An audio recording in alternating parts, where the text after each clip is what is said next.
ಕೆಲವು liquid assets ಇರಬೇಕು, ಕೆಲವು ಲಾಂಗ್ ಟರ್ಮ್ ಅಸೆಟ್ಸ್ ಇರಲೇಬೇಕು. ಇನ್ಶೂರೆನ್ಸ್ಗಿಂತ ಬೇರೆ ಪ್ರಾಡಕ್ಟ್ ಇಲ್ಲ. ಜನಕ್ಕೆ ರಿಟರ್ನ್ಸ್ ಕಡಿಮೆ, ಇನ್ಶೂರೆನ್ಸ್ ಅಲ್ಲಿ ರಿಟರ್ನ್ಸ್ ಕಡಿಮೆ ಅಂತ ಬಹಳ ಕಂಪ್ಲೇಂಟ್ ಮಾಡ್ತಾ ಇರ್ತಾರೆ. Insurance is the only product in the world. ಇಡೀ ವಿಶ್ವದಲ್ಲಿ ಇದು ಒಂದೇ ಪ್ರಾಡಕ್ಟ್. ನೀವು ಇಷ್ಟೆಲ್ಲ ಕಟ್ಟಿರಿ, ಹೆಚ್ಚು ಕಮ್ಮಿ ಆಯಿತು ಅಂತ ಹೇಳಿದ್ರೆ ಡೆತ್ ಬೆನಿಫಿಟ್ ಅಂತ ಕೊಡುವಂಥ ಪ್ರಾಡಕ್ಟ್ ಇದು ಒಂದೇ. ಡೆತ್ ಬೆನಿಫಿಟ್ ಅನ್ನೋದು ಪಾಲಿಸಿ ಟೈಮಲ್ಲಿ ಡೆತ್ ಆಗೋಯ್ತು ಅಂತಂದ್ರೆ ಇನ್ಶೂರೆನ್ಸ್ ಕವರೇಜ್ ಏನಿರುತ್ತೆ ಆ ಅಮೌಂಟ್ ಫ್ಯಾಮಿಲಿ ಕೊಟ್ಬಿಡ್ತಾರೆ. ಆತ ಬದುಕಿದ್ರೆ ಸರ್ವೈವಲ್ ಬೆನಿಫಿಟ್ ಅಂತ ಕೊಡ್ತೀವಿ. ಸರ್ ನಿಮಗೆ ಯಾವ್ದು ಬೇಕಾದ್ರೆ ಚೂಸ್ ಮಾಡಿ, ಯಾವ ಅಂತಸ್ತು ಬೇಕಾದ್ರೆ ಚೂಸ್ ಮಾಡಿ ಅಂತ ಕೇಳಿ, ಅವ್ರಿಗೆ ಯಾವ ಫ್ಲೋರ್ ಬೇಕಾದ್ರೆ ತಗೊಳ್ಳಿ ನೀವು ಅಂತ ಕೇಳಿ 90% ಆಫ್ ವಿಲ್ ಟೆಲ್ ನನಗೆ ಫಸ್ಟ್ ಫ್ಲೋರ್ ಅಥವಾ ಸೆಕೆಂಡ್ ಫ್ಲೋರ್ ಕೊಡಿ ಅಂತ ಹೇಳ್ತಾರೆ. ಅಲ್ಲ ಕಣಪ್ಪ, 35 ಫ್ಲೋರ್ ಇರೋ ಅಪಾರ್ಟ್ಮೆಂಟ್ ಅಲ್ಲಿ ಕರೆಂಟ್ ಹೋದ್ರದಕ್ಕೆ ಒಂದು ಜನರೇಟರ್ ಇರಲ್ಲ, ಬ್ಯಾಕಪ್ ಇರಲ್ಲ. ವರ್ಷಕ್ಕೊಂದ್ಸತಿ ಹೋಗಿ ಕರೆಂಟ್ ಹೋದ್ರೆ ಹತ್ತೋದಕ್ಕೆ ಈಸಿ ಆಗುತ್ತೆ ಅಂತೀವಿ ನಾವು ಅಲ್ಲೇ ರಿಸ್ಕ್ ತಗೊಳ್ಳದೇ ಇರೋ ಜನ ನಾವು.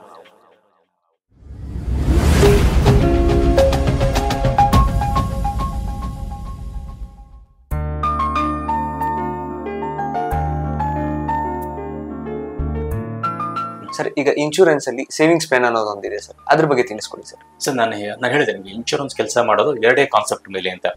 Dying too early, living too long. Living too long ಅಂದರೆ ನಮ್ಮ ಖರ್ಚಿಗೆ ನಮ್ಗೆ ದುಡ್ಡು ಬೇಕಲ್ವಾ, ಅದಕ್ಕೆ ಸ್ವಲ್ಪ ಉಳಿತಾಯ ಮಾಡಬೇಕು. ಅಲ್ಲಿ ಸೇವಿಂಗ್ಸ್ ಪ್ಲಾನ್ ಅದು ಭಾಳ ಇಂಪಾರ್ಟೆಂಟ್ ಕೆಲಸಕ್ಕೆ ಬರ್ತದೆ. ಸೇವಿಂಗ್ಸ್ ಪ್ಲಾನ್ ಅಂದರೆ ಯಾವ ರೀತಿ ಅಂತ ಹೇಳಿದ್ರೆ, ಒಂದು 10 ವರ್ಷ, 15 ವರ್ಷ, 20 ವರ್ಷ ನೀವು ದುಡ್ಡು ಕಟ್ತೀರಾ. ಅದಾದ ಮೇಲೆ ಅದು ಅದಕ್ಕೆ ಮುಂಚೆ ನಿಮಗೆ ದುಡ್ಡು ಬರ್ತಾ ಬಿದ್ದು ರಿಟರ್ನ್ಸ್ ಬರ್ತಾ ಇರುತ್ತೆ. ಒಬ್ಬ 30 ವರ್ಷದ ವ್ಯಕ್ತಿ ಅಥವಾ 40 ವರ್ಷ, 30 ವರ್ಷದ ವ್ಯಕ್ತಿ ಆತ ರಿಟೈರ್ ಆಗೋದು 60ನೇ ವರ್ಷಕ್ಕೆ. ಆತನ ಫೈನಾನ್ಷಿಯಲ್ ಕಮಿಟ್ಮೆಂಟ್ಸ್. 30 ವರ್ಷ ಜನರಲಿ ಏನಾಗುತ್ತೆ ಅಂದರೆ, ನಮ್ಮ ಫೈನಾನ್ಷಿಯಲ್ ಇಂಟ್ರೆಸ್ಟಲ್ಲಿ ಕಮಿಟ್ಮೆಂಟ್ಸ್ ಏನೇನು ಬರುತ್ತೆ ಅಂದರೆ, ಮಕ್ಕಳ ಎಜುಕೇಷನ್, ಮತ್ತು ಮಕ್ಕಳ ಎಜುಕೇಷನು, ಮಕ್ಕಳ ಮದುವೆ, ಮತ್ತು ನಮ್ಮ ರಿಟೈರ್ಮೆಂಟ್. ಮಕ್ಕಳ ಎಜುಕೇಷನ್ ಅಂತ ಹೇಳಿದ್ರೆ 18ನೇ ವರ್ಷಕ್ಕೆ, ಅಂದರೆ PUC ಮುಗಿದು ಮೆಡಿಕಲ್ ಹೋಗ್ತಾರೆ, ಇಂಜಿನಿಯರಿಂಗ್ ಹೋಗ್ತಾರೋ ಅಂತಂದಾಗ ಅಲ್ಲಿ ಸ್ವಲ್ಪ ಪ್ಲ್ಯಾನ್ ಮಾಡಬೇಕಾಗುತ್ತೆ. 18ನೇ ವರ್ಷಕ್ಕೆ ಅಂದರೆ ಒಬ್ಬ ವ್ಯಕ್ತಿ ತನ್ನ ಮಗುಗೆ 18ನೇ ವರ್ಷಕ್ಕೆ ದುಡ್ಡು ಬರಬೇಕು ಅಂದಾಗ ಆತ ಪ್ಲ್ಯಾನ್ ಮಾಡ್ತಾನೆ. ಅದನ್ನ ಏನು ಮಾಡ್ತೀವಿ, ಅದನ್ನು ಏನು ಕರಿತೀವಿ ಅಂತ ಹೇಳಿದ್ರೆ ಎಂಡೋಮೆಂಟ್ ಪ್ಲ್ಯಾನ್ ಅಂತ ಕರಿತೀವಿ. ಅಂದರೆ 18 ವರ್ಷ ಆದಮೇಲೆ ಅಥವಾ 5 ವರ್ಷ ಕಟ್ತಾನೋ 10 ವರ್ಷ ಕಟ್ತಾನೋ ಪ್ರೀಮಿಯಮು, ಮಗು 18ನೇ ವರ್ಷಕ್ಕೆ ದುಡ್ಡು ಬರುತ್ತೆ, ಲಂಸಮ್ ಆಗಿ ಬರುತ್ತೆ, ಒಂದೇ ಸತಿ ದುಡ್ಡು ಬರುತ್ತೆ ಅದನ್ನು. ಅದೊಂದು ಉದ್ದೇಶ ಈಡೇರುತ್ತೆ ಅಲ್ಲಿ. ನೆಕ್ಸ್ಟ್ ಬಂದು ಮಕ್ಕಳಿಗೆ ಮದುವೆಗೂ ಅದೇ ರೀತಿ ಪ್ಲ್ಯಾನ್ ಮಾಡ್ತಾರೆ. ಅಥವಾ ತನ್ನ ರಿಟೈರ್ಮೆಂಟಿಗೆ, ತನ್ನ 60ನೇ ವರ್ಷ ಆದಾಗ ನಾನು ಇಷ್ಟು ಅಮೌಂಟ್ ಬರಲಿ, ನಾನು ಇಷ್ಟು ಕಟ್ಟಿರ್ತೀನಿ. ಜನರಲಿ ಏನಾಗುತ್ತೆ, ಒಂದು 10 ವರ್ಷ ಪ್ರೀಮಿಯಂ ಕಟ್ತಾರೆ, 15ನೇ ವರ್ಷ, 20ನೇ ವರ್ಷ, 25ನೇ ವರ್ಷ, 30ನೇ ವರ್ಷ ದುಡ್ಡು ವಾಪಸ್ ತೊಗೋತಾರೆ ವಿತ್ ರಿಟರ್ನ್ಸ್. ಏನಕ್ಕೆ ತೊಗೋಬೇಕು ದುಡ್ಡು ಅನ್ನೋದು, ಏನು ಉದ್ದೇಶ ಇಟ್ಕೊಂಡಿದ್ದೀರಾ ಅದ್ರ ಮೇಲೆ ಡಿಸೈಡ್ ಆಗುತ್ತೆ. ಅಂದರೆ ಆತ ಸತ್ತರನೇ ದುಡ್ಡು ಬರಬೇಕು ಅಂತಲ್ಲ ಇನ್ಶೂರೆನ್ಸಲ್ಲಿ, ಆತ ಬದುಕಿದ್ರು ತೊಗೊಳ್ಳೋದು. ಓಕೆ, ಅದನ್ನು ಸರ್ವೈವಲ್ ಬೆನಿಫಿಟ್ ಅಂತ ಹೇಳ್ತೀವಿ. ಡೆತ್ ಬೆನಿಫಿಟ್ ಅನ್ನೋದು ಪಾಲಿಸಿ ಟೈಮಲ್ಲಿ ಡೆತ್ ಆಗೋಯ್ತು ಅಂತಂದರೆ ಇನ್ಶೂರೆನ್ಸ್ ಕವರೇಜ್ ಏನಿರುತ್ತೆ ಆ ಅಮೌಂಟು ಫ್ಯಾಮಿಲಿ ಕೊಟ್ಬಿಡ್ತಾರೆ. ಆತ ಬದುಕಿದ್ರೆ ಸರ್ವೈವಲ್ ಬೆನಿಫಿಟ್ ಅಂತ ಕೊಡ್ತೀವಿ. ಸರ್ವೈವಲ್ ಬೆನಿಫಿಟ್ಟು ಒಂದೇ ಸತಿ ಕೊಟ್ಟರೆ, ಲಂಸಮ್ ಆಗಿ ಎಲ್ಲ ಅಮೌಂಟ್ ಒಟ್ಟಿಗೆ ಸೇರಿಸ್ಕೊಟ್ಬಿಟ್ರೆ ಅದನ್ನು ಎಂಡೋಮೆಂಟ್ ಪ್ಲ್ಯಾನ್ ಅಂತ ಕರಿತೀವಿ. ಎಂಡಲ್ಲಿ ಬರುವಂಥ ದುಡ್ಡು, ಅದೇ ಪ್ಲ್ಯಾನ್, ಅದೇ ದುಡ್ಡು ವರ್ಷ ಕೊಡ್ತೀವಿ ಅಂತಂದರೆ ಅದನ್ನು ರೆಗ್ಯುಲರ್ ಇನ್ಕಮ್ ಪ್ಲ್ಯಾನ್ ಅಂತ ಕರಿತೀವಿ. ದುಡ್ಡನ್ನು ವರ್ಷ ಕೊಡ್ತಾ ಹೋಗೋದು. ಎಷ್ಟು ವರ್ಷ ತೊಗೋಬೇಕು ಅನ್ನೋದು ಆತನ ಕಮಿಟ್ಮೆಂಟ್ ಯಾವ ರೀತಿ ಇದೆ ಅಂತ. ಅಂದರೆ ವಿತ್ ರಿಟರ್ನ್ಸ್ ಒಂದೇ ಸತಿ ತೊಗೋತೀರಾ, ವರ್ಷ ತೊಗೋತೀರಾ ಅನ್ನೋದು ಕ್ಲೈಂಟಿಗೆ ಬಿಟ್ಟಿರೋದು. ಆಮೇಲೆ ನೇಪಕ ಇರಲಿ, ಪ್ರೀಮಿಯಮ್ 5 ಲಕ್ಷಕ್ಕಿಂತ ಕಮ್ಮಿ ಇತ್ತು ಅಂತ ಹೇಳಿದ್ರೆ ವರ್ಷಕ್ಕೆ ಕಟ್ಟೋ ಪ್ರೀಮಿಯಮು ಇವಾಗ ಟ್ಯಾಕ್ಸ್ ದುಡ್ಡಾಗುತ್ತೆ. ಯಾರು ಏನು ಟ್ಯಾಕ್ಸ್ ಕೊಟ್ಟ ಅವಶ್ಯಕತೆ ಇಲ್ಲ ಅಲ್ಲಿ. ಇದು in turn this is called a savings plan. Sir, ಇವಾಗ ಯಾರ್ಯಾರು ಸೇವಿಂಗ್ಸ್ ಪ್ಲಾನ್ ತಗೋಬಹುದು ಸರ್? ಎಸ್, ಸೇವಿಂಗ್ಸ್ ಪ್ಲಾನ್ ಯಾರು ಬೇಕಾದ್ರೆ ತಗೋಬೋದು. ಅಂದರೆ ಇದರಲ್ಲಿ ಜನರಲಿ ಏನಾಗುತ್ತೆ, ಒಬ್ಬ ತಂದೆ ತನ್ನ ರಿಟೈರ್ಮೆಂಟ್ಗೆ, ತಂದೆ ಅಥವಾ ತಾಯಿ ತನ್ನ ರಿಟೈರ್ಮೆಂಟ್ಗೆ ಸೇವಿಂಗ್ಸ್ ಪ್ಲಾನ್ ತಗೋಬೋದು. ನೆಕ್ಸ್ಟು ಒಬ್ಬ ತಂದೆ ತನ್ನ ಮಗಳಿಗೆ, ಈಗ ಸಿಂಪಲ್ ಹೇಳ್ತೀನಪ್ಪ, ಈಗ ಒಂದು 2 ವರ್ಷದ ಮಗು ಇರುತ್ತೆ. ಓಕೆ, 2 ವರ್ಷದ ಮಗುನು, 5 ವರ್ಷದ ಮಗುನು, 10 ವರ್ಷದ ಹೆಣ್ಣು ಮಗು ಇರುತ್ತೆ. ಮದುವೆ ಆದಮೇಲೆ ಬೇರೆ ಮನೆಗೆ ಹೋಗುತ್ತೆ ಅನ್ನೋ ಕಾನ್ಸೆಪ್ಟಲ್ಲಿ ತಂದೆ ಏನು ಮಾಡ್ತಾನೆ ಅಂತ ಹೇಳಿದ್ರೆ, ನನ್ನ ಮಗಳು ಮದುವೆ ಆಗಿ ಹೋದ ಮೇಲೂ ಹಾಗೆ ಪ್ರತಿ ವರ್ಷ ದುಡ್ಡು ಹೋಗಲಿ. ಇವಾಗ ಮಗು ಏನು ಮಾಡ್ತಾನೆ ಅಂದರೆ, ಒಂದು 2 ಲಕ್ಷ 3 ಲಕ್ಷ ಮಗಳು ಪ್ರತಿ ವರ್ಷ ಹೋಗಲಿ, ಆಕೆ ಆ ದುಡ್ಡಿಗೆ ಬೇರೆಯವ್ರ ಮೇಲೆ ಅವನು ಡಿಪೆಂಡ್ ಆಗಿರೋದು ಬೇಡ ಅನ್ನೋದು ಕಾರಣಕ್ಕೆ ಮಗಳ ಮೇಲೆ ಪಾಲಿಸಿ ತೊಗೋಬೋದು. ನೆಕ್ಸ್ಟ್ ಮಗ ಓದ್ತಾ ಇರ್ತಾನೆ, ನಾಳೆ ನನ್ನ ಮಗ ಏನು ಮಾಡ್ತಾನೆ, ಕೆಲವು ಇಂಡಸ್ಟ್ರಿಸ್ಟ್ ಏನು ಮಾಡ್ತಾರೆ, ಬಿಸ್ನೆಸ್ ಮಾಡೋರು, ನಂದು ಬಿಸ್ನೆಸ್ ಚೆನ್ನಾಗಿ ನಡೀತಾ ಇದೆ, ಈಗ ನಾಳೆ ನನ್ನ ಮಗ ನನ್ನ ರೀತಿ ಸಕ್ಸಸ್ಫುಲ್ ಆಗ್ತಾನೋ ಇಲ್ವೋ, ಮಗಳು ಅವಾಗ ಏನು ಮಾಡ್ತಾರೆ ಅಂತ ಹೇಳಿದ್ರೆ ಮಕ್ಕಳ ಹೆಸರು ಪಾಲಿಸಿ ಮಾಡಿಸ್ತಾರೆ. ಅಂದರೆ ನಾಳೆ ಬಿಸ್ನೆಸ್ ಚೆನ್ನಾಗಿ ನಡೀಲಿಲ್ಲ ಅಂತಂದ್ರೂ ಇಷ್ಟು ಅಮೌಂಟ್ ನನ್ನ ಮಕ್ಕಳಿಗೆ ಹೋಗ್ತಾ ಇರಲಿ ವರ್ಷ ಎಷ್ಟು ವರ್ಷ ಹೋಗುತ್ತೆ, 20 ವರ್ಷ 30 ವರ್ಷ ಹೋಗುತ್ತೆ. ಅಂದರೆ ಅವರು major time they can use this ಮನಿ. ಆ ಕಾರಣಕ್ಕೆ ಅಲ್ಲೊಂದು ಉದ್ದೇಶ ಇರುತ್ತೆ. ಕೆಲವು ಕಡೆ ತನಗೆ ಯೂಸ್ ಮಾಡು, ತನ್ನ ಮಕ್ಕಳಿಗೆ ಯೂಸ್ ಮಾಡು, ಕೆಲವ್ರು ಏನು ಮಾಡ್ತಾರೆ ಅಂತ ಹೇಳಿದ್ರೆ ಪಾಲಿಸಿ ತೊಗೊಂಡು ಆ ದುಡ್ಡನ್ನ ಅವ್ರ ತಾಯಿಗೆ ಕೊಡ್ತಾ ಇರ್ತಾರೆ.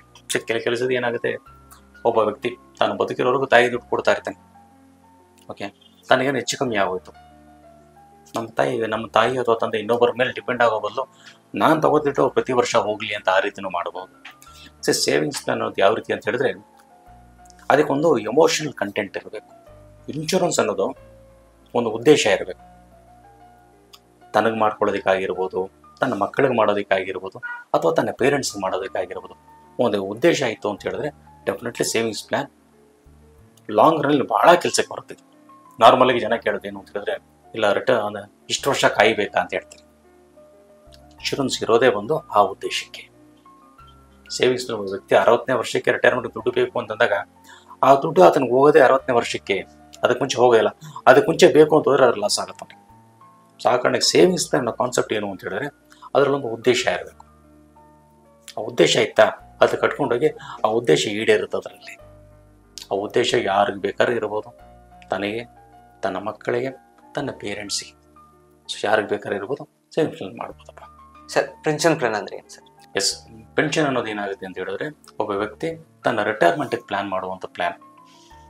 ಈಗ ಮುಂಚೆ ಎಲ್ಲ 60 ವರ್ಷ ಅಂತೈತಿ, ಈಗೆಲ್ಲ ಭಾಳ ಬೇಗ ಬರ್ತಿದೆ. ಭಾಳ ಜನ 45ಕ್ಕೆ ಪೆನ್ಷನ್ ಫಂಡ್ ಬೇಕು ಅಂತ ಹೇಳ್ತಾರೆ.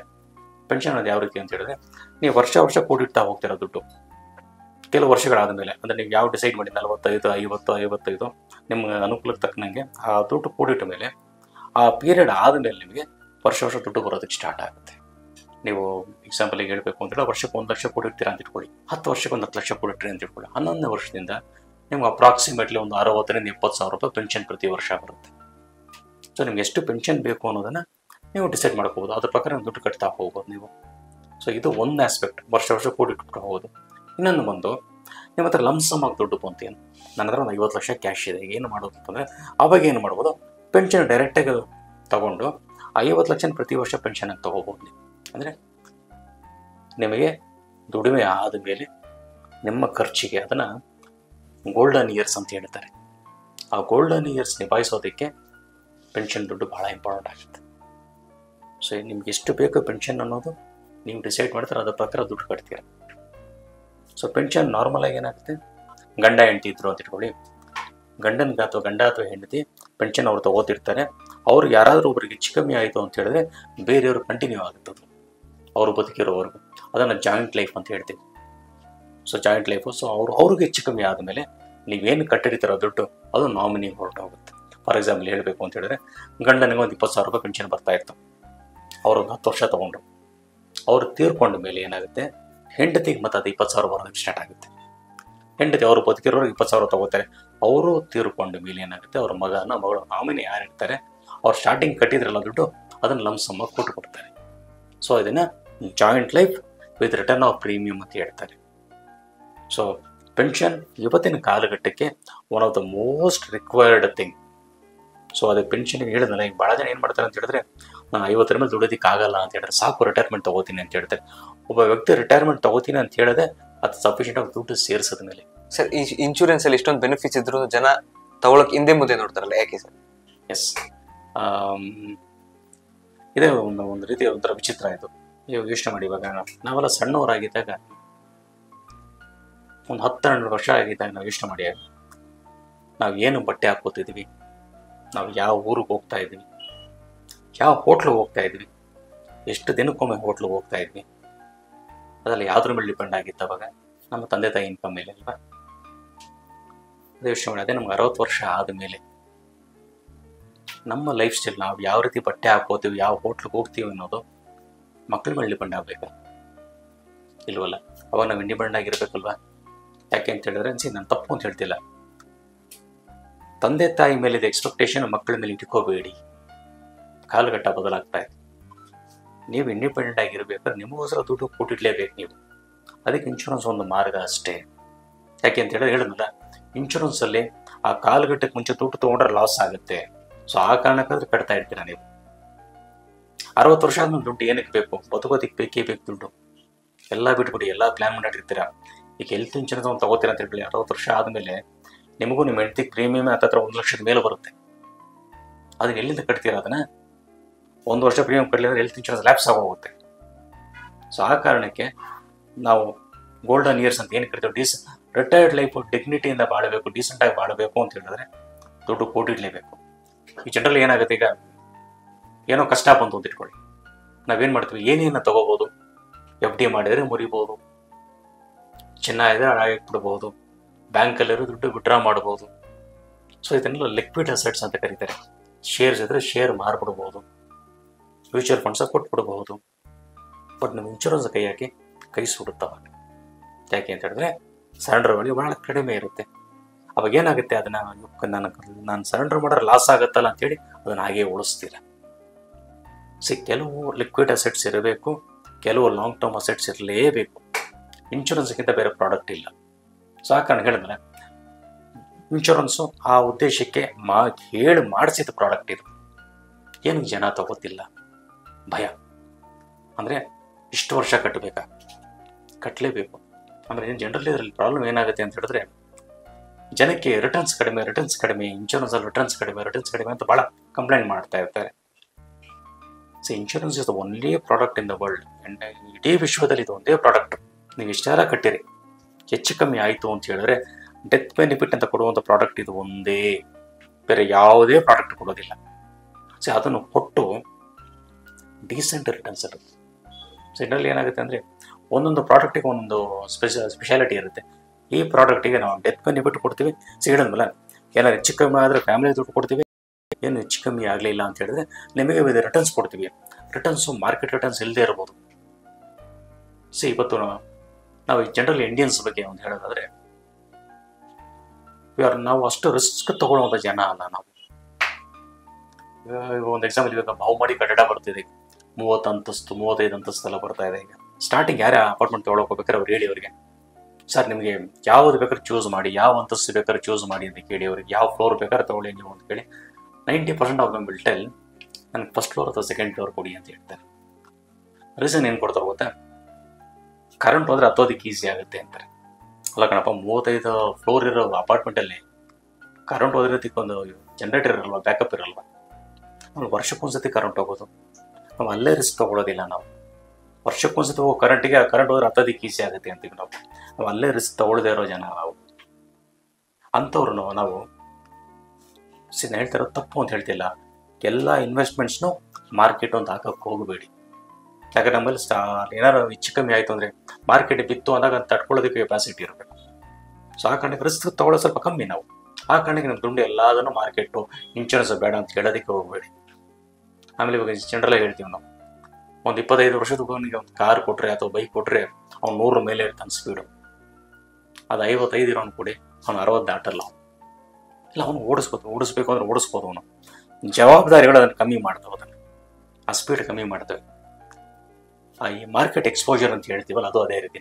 ಸಣ್ಣವರಾಗಿದ್ದಾಗ ಎಷ್ಟು ಬೇಕಾದ್ರೆ ಮಾರ್ಕೆಟಲ್ಲಿ ಆಟಾಡಿ, ಯಾಕಂದರೆ ಮಾರ್ಕೆಟ್ ಬಿದ್ರೂ ನೀವು ಟೈಮ್ ಇರುತ್ತೆ ನಿಮಗೆ. ವಯಸ್ಸು ಆಗ್ತಾ ಸ್ಪೀಡ್ ಲಿಮಿಟ್ ಕಮ್ಮಿ ಆಗುತ್ತಲ್ವ, ಅದೇ ರೀತಿ ನಿಮ್ಮ ಮಾರ್ಕೆಟ್ ಎಕ್ಸ್ಪೋಜರ್ ಕಮ್ಮಿ ಆಗ್ತಾ ಬರಬೇಕು. So when you are ready to use the money should be very minimal in the market. Market ಕಡಿಮೆ ಇರಬೇಕು. ನಾನು ಮಾರ್ಕೆಟ್ ಅಂತ ಹೇಳ್ತಾ ಇರೋದು ಸ್ಟಾಕ್ ಮಾರ್ಕೆಟ್, ಅದನ್ನ ಹೇಳ್ತಾ ಇದ್ದೀನಿ ನಾನು ಅಷ್ಟೇ. ಸೊ ರಿಟರ್ನ್ಸ್ ಅದನ್ನ ಹೇಳ್ತೀನಿ. ಇನ್ಶೂರೆನ್ಸ್ ರಿಟರ್ನ್ಸ್ ಕಡಿಮೆ ಇರಬಹುದು, ಬಟ್ ನಿಮ್ಮ ದುಡ್ಡು ಇದರಲ್ಲೂ ಸ್ವಲ್ಪ ಇರಲಿ. ಇದು ಅಂಥ ಪ್ರಾಡಕ್ಟು ಇಲ್ಲ, ತಗೊಳ್ಳೋದೇ ಇರುವಂಥ ಪ್ರಾಡಕ್ಟ್ ಅಲ್ಲ ಇದು. ಇವತ್ತು ವರ್ಷಕ್ಕೆ ಲಕ್ಷಾಂತರ ರೂಪಾಯಿ ಕ್ಲೈಮ್ ಕೊಡ್ತೀವಿ ನಾವು. ಎಲ್ಲ ಕಂಪ್ನೀಸ್ ಲಕ್ಷಾಂತರ ರೂಪಾಯಿ ಕ್ಲೈಮ್ ಕೊಡ್ತೀವಿ. ಆ ಲಕ್ಷಾಂತರ ರೂಪಾಯಿ ಕ್ಲೈಮ್ ತೊಗೊಂಡಿದ್ದಾರಲ್ಲ, ಆ ಮನೇಲಿ ಹೋಗಿ ಅವರು ಇಮಿಡಿಯೇಟ್ ಕ್ಲೈಮ್ ಅಂದ್ಕೊಳ್ಳಿ ತೊಗೊಳ್ಳೋದೆ ಮಾಡೋ ಕೆಲಸನೇ ಪ್ರಾಪರ್ಟಿ ಮಾಡ್ತಾರೆ, ಮ್ಯೂಚುವಲ್ ಫಂಡ್ಸ್ ಅದೆಲ್ಲ ಇನ್ನೊಂದು ಪಾಲಿಸಿ ತೊಗೋತಾರೆ. ಸರ್, ಕೆಲವು ಜನ ಇನ್ಶೂರೆನ್ಸ್ಗೆ ದುಡ್ಡು ಹಾಕು ಅಂದಾಗ ಪ್ರಾಪರ್ಟಿ ಮಾಡು ಅಥವಾ ಬ್ಯಾಂಕಲ್ಲಿ FD ಮಾಡು ಅಂತಾರಲ್ಲ, ಅದು ಯಾಕೆ ಸರ್?